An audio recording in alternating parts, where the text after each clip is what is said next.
Baik, bismillahirrahmanirrahim. Assalamualaikum warahmatullahi wabarakatuh. Alhamdulillahirabbil alamin wa bihi nasta'in ala umuri dunya waddin. Wassalatu wassalamu ala asyrafil anbiya'i wal mursalin sayyidina Muhammadin amma ba'du. Rabbi shrah li sadri wa yassir li amri wahlul 'uqdatam min lisani yafqahu qawli. Amin.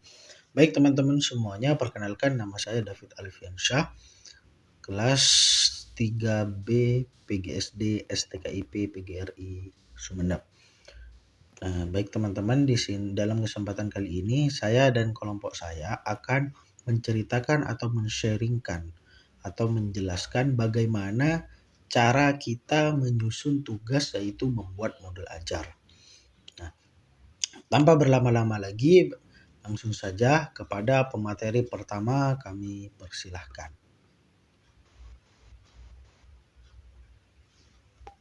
Warahmatullahi wabarakatuh. Perkenalkan, nama saya Nayara Kulidana. Di sini saya akan menjelaskan tentang membuat modul ajar. Yang pertama yaitu memilih CP sesuai dengan sasaran. Jika kita mencari di Google, cara membuat modul ajar itu yang pertama dengan mencari tujuan pembelajaran. Namun sebelum membuat tujuan pembelajaran, kita harus menentukan CP yang sesuai dengan materi dan materi pelajaran yang akan kita jadikan di modul. CP adalah kompetensi pembelajaran yang di dalamnya, yang mana CP adalah kompetensi pembelajaran yang di dalamnya ada interaksi antara murid atau diadopsi dari Kemendikbud nomor 33 tahun 2022. Yang mana di situ kita dapat menentukan fase apa yang akan kita buat untuk dijadikan modul ajar dan pada materi apa. Misal yang kami buat pada pembelajaran PKN pada fase A, maka kita memilih capaian pembelajaran pada materi PKN fase A. Dan juga di situ ada beberapa elemen pada pelajaran PPKN. Karena di sini kami memilih elemen kebinekaan tunggal ika, maka yang harus diletakkan pada modul ajar adalah elemen kebinekaan tunggal ika. Mungkin hanya itu yang dapat saya sampaikan. Selanjutnya yaitu menentukan konten dan kompetensi yang akan dijelaskan oleh materi kedua. Assalamualaikum warahmatullahi wabarakatuh. Perkenalkan, nama saya Wirdatul Hasanah. Saya di sini akan menjelaskan tentang konten dan kompetensi. Pengertian kompetensi. Berdasarkan pada arti etimologi, kompetensi diartikan sebagai kemampuan yang dibutuhkan untuk melakukan atau melaksanakan pekerjaan yang dilandasi oleh pengetahuan, keterampilan, dan sikap kerja. Sehingga dapat dirumuskan bahwa kompetensi diartikan sebagai kemampuan seseorang yang dapat terobservasi mencakup atas pengetahuan, keterampilan, dan sikap kerja dalam menyelesaikan sesuatu pekerjaan atau tugas sesuai dengan standar performa yang ditetapkan. Dan di sini kelompok kami mengambil konten dan kompetensi dari capaian pembelajaran dari elemen Bhinneka Tunggal Ika. Dan saya akan membacakan capaian pembelajaran dari elemen Bhinneka Tunggal Ika, yaitu peserta didik mampu menyebutkan identitas dirinya sesuai dengan jenis kelamin, ciri-ciri fisik, dan hobinya. Peserta didik mampu menyebutkan identitas diri fisik dan non-fisik, keluarga dan teman-temannya di lingkungan rumah dan di sekolah. Peserta didik mampu menceritakan dan menghargai perbedaan baik fisik warna kulit, jenis rambut, dan lain-lain, maupun non-fisik. Contoh, miskin, kaya, dan lain-lain. Keluarga dan teman-temannya di lingkungan rumah dan sekolah. Dan di sini, apa itu konten pembelajaran? Konten pembelajaran adalah rangkaian materi pengetahuan, konsep, dan keterampilan yang perlu dipelajari oleh siswa. Cara menentukan konten dan kompetensi di sini, kalau kompetensi yaitu kemampuan yang dibutuhkan untuk melakukan atau melaksanakan pekerjaan dilandasi oleh pengetahuan. Di sini konten di CP elemen yaitu ada 3. 1. Menyebutkan, 2. Menceritakan, 3. Menghargai. Sedangkan konten di CP elemen Bhinneka Tunggal Ika yaitu ada 5. Identitas diri, yang kedua jenis kelamin, dan yang 3 ciri fisik, dan yang keempat non fisik, dan yang kelima keluarga dan teman-teman. Di sini cara menentukan konten bisa dicari dari pengetahuan atau konsep dan keterampilan. Kalimat yang berisi pengetahuan, konsep, dan keterampilan. Baik, itu saja dari saya. Kurang lebihnya mohon maaf. Materi selanjutnya akan dijelaskan oleh pemateri selanjutnya. Assalamualaikum warahmatullahi ta'ala wabarakatuh.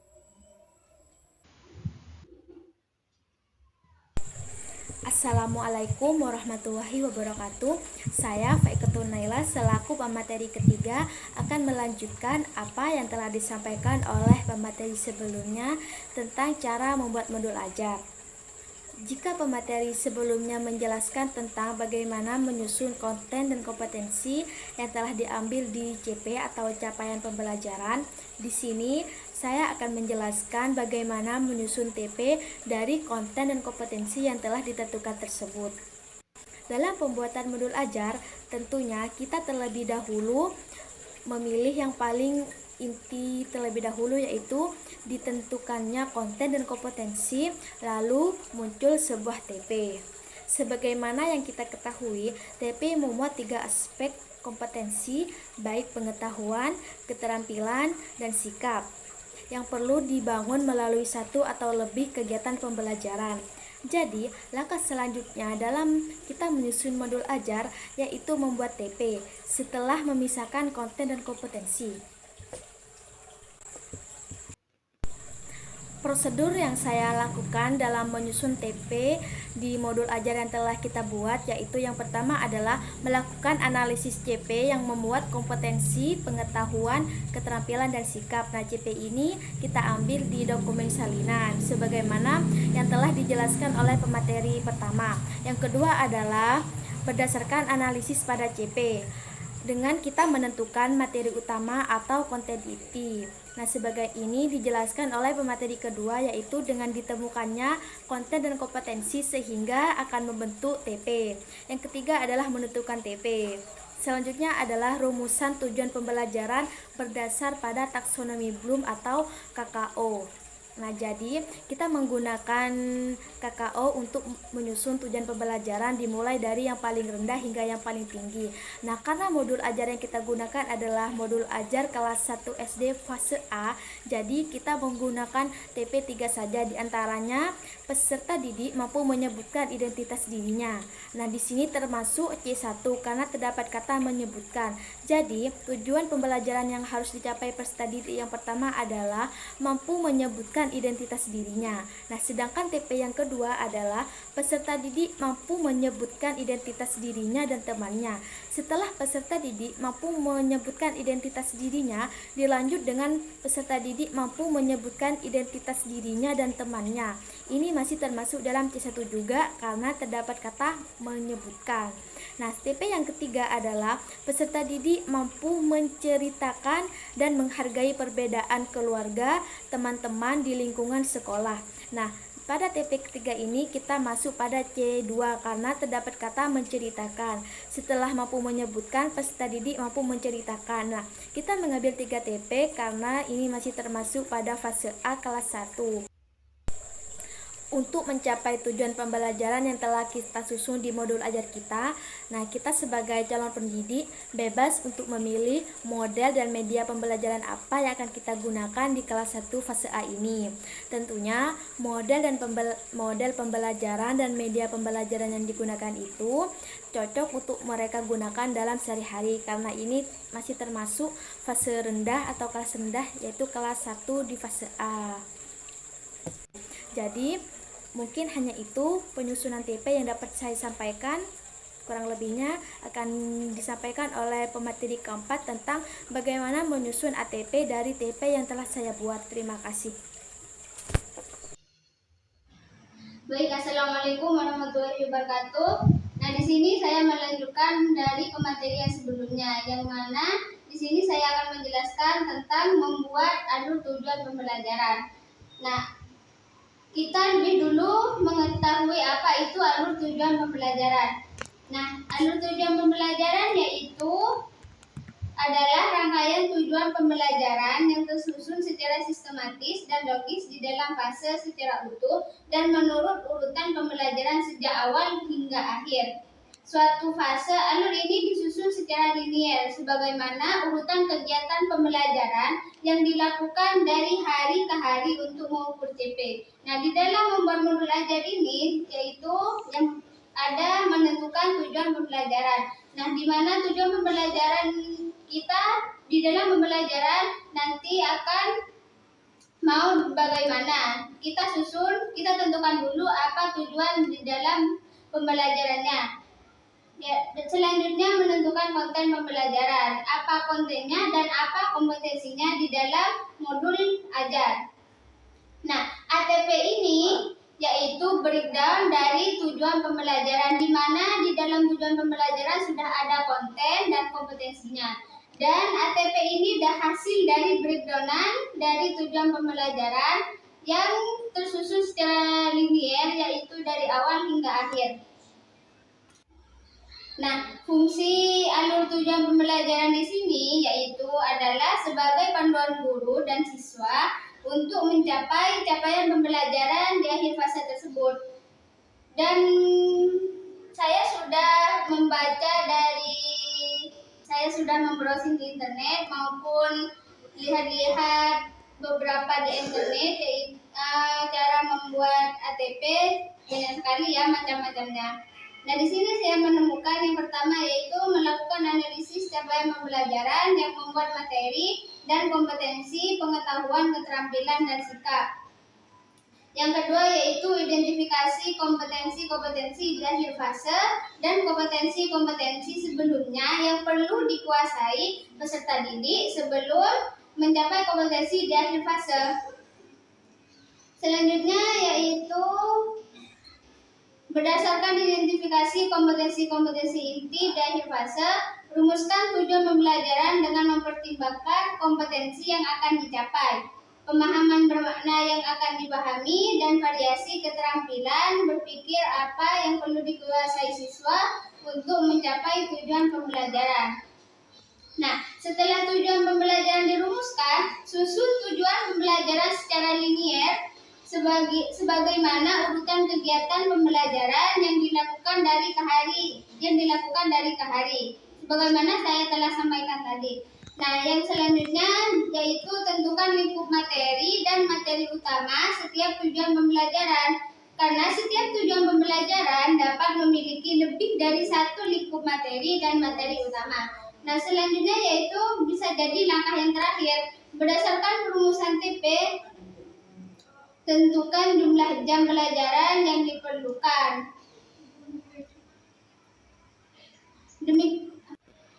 Nah, di dalam modul ajar yang sudah disusun kami, yaitu terdapat 3 tujuan pembelajaran, di mana tujuan pembelajaran bisa memiliki lebih dari satu alur tujuan pembelajaran. Nah, yang pertama yaitu tujuan pembelajarannya peserta didik mampu menyebutkan identitas dirinya. Nah, di mana alurnya sebelum peserta didik mampu menyebutkan identitas dirinya, yaitu peserta didik mampu mengenal jenis kelaminnya. Dan peserta didik mampu mengenal ciri-ciri fisik dirinya. Nah, dilanjutkan yaitu peserta didik mampu mengetahui dirinya, mengetahui hobinya dan dirinya. Nah, baru kita di akhir fase yaitu peserta didik mampu menyebutkan identitas dirinya. Nah, tujuan pembelajaran yang kedua di sini yaitu peserta didik mampu menyebutkan identitas dirinya dan temannya.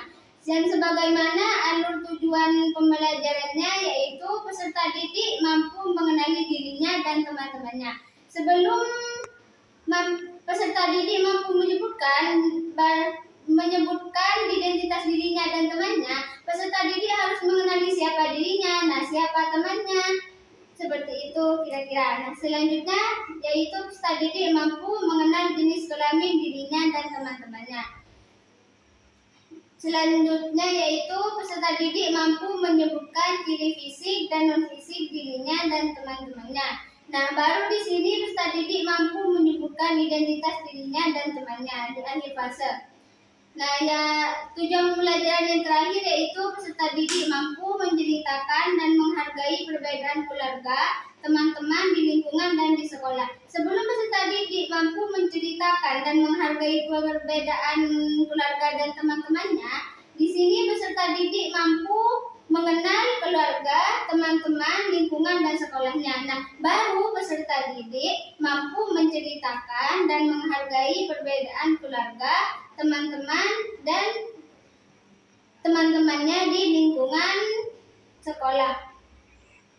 Mungkin hanya ini yang dapat saya sampaikan. Dilanjut pada pemateri selanjutnya.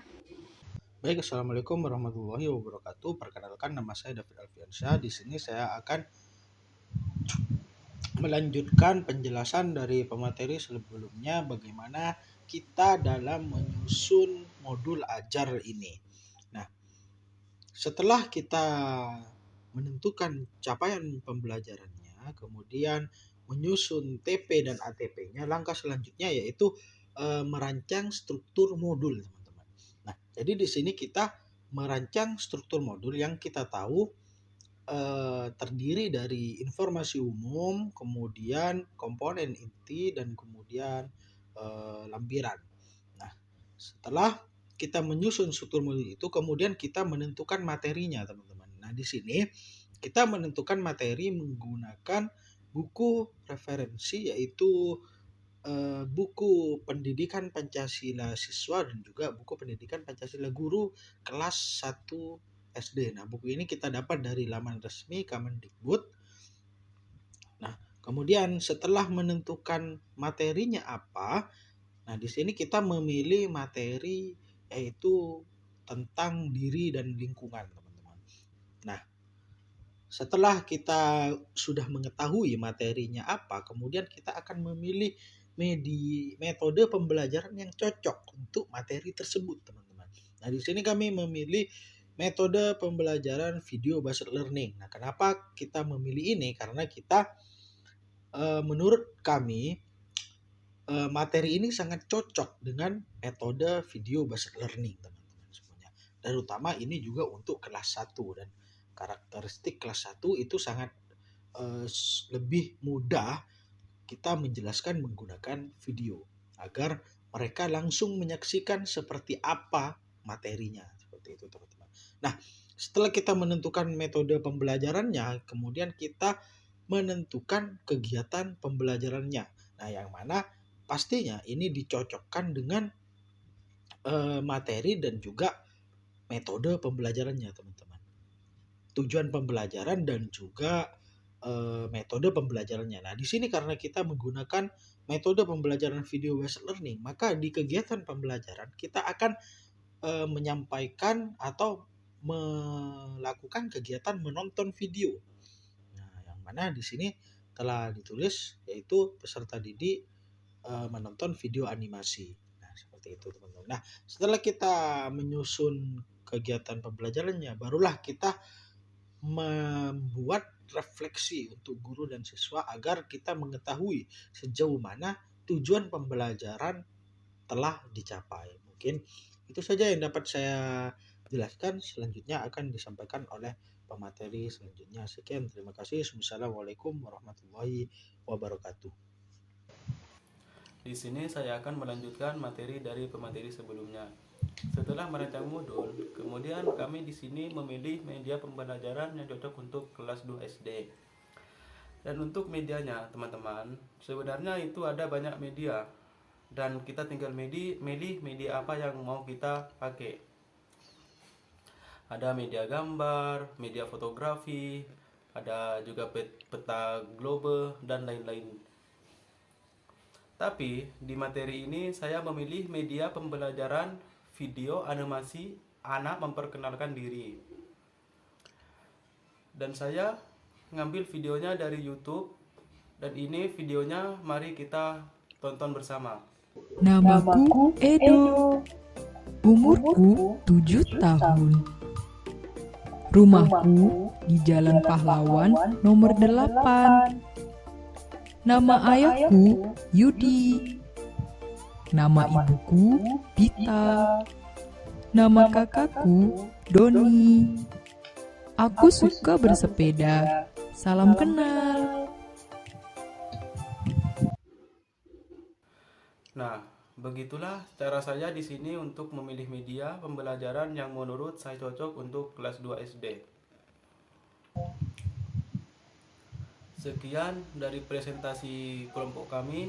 Jika ada kekurangan dan kelebihan, saya mohon maaf sebesar-besarnya. Assalamualaikum warahmatullahi wabarakatuh.